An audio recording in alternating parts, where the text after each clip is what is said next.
ధనంజయ్, బుజ్జి ఇద్దరు మంచి స్నేహితులు. ఒకే స్కూల్, ఒకే తరగతి కూడా. జై చదువులో చాలా చురుగ్గా ఉండేవాడు, కానీ ఎవరితో ఎక్కువగా మాట్లాడేవాడు కాదు. తన పనేదో తాను చూసుకునేవాడు. బుజ్జి మాత్రం చాలా తొందరగా కలిసిపోయేది. ఇతరులకు సాయం చేయడంలో ఎప్పుడు ముందుండేది. తనలాగే ఉండమని ఎప్పుడు జైకి చెప్తుండేది. ఎవరైనా ఇబ్బందుల్లో ఉన్నప్పుడు మనం సాయం చేస్తేనే మనకు కావాల్సినప్పుడు సాయం అందుతుంది అంటుండేది. కానీ జై అస్సలు వినేవాడు కాదు. నాకు ఇలాగే చెప్తూ ఉంటే నీతో కూడా మాట్లాడను అనేవాడు. ఎప్పట్లాగే ఒకరోజు వాళ్ళు స్కూల్ నుంచి తిరిగి వెళ్తుంటే ఒక ముసలావిడ రోడ్డు దాటడానికి ఇబ్బంది పడుతూ ఉంది. అది చూసిన బుజ్జి వెంటనే వెళ్ళి ఆమెను రోడ్డు దాటించింది. దాంతో అక్కడున్న వాళ్ళంతా తనని చాలా మెచ్చుకున్నారు.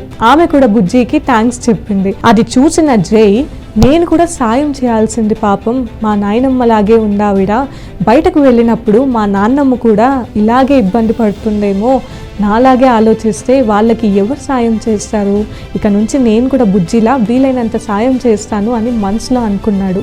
అప్పటి నుంచి మెల్లగా అందరితో మాట్లాడడం కూడా అలవాటు చేసుకున్నాడు.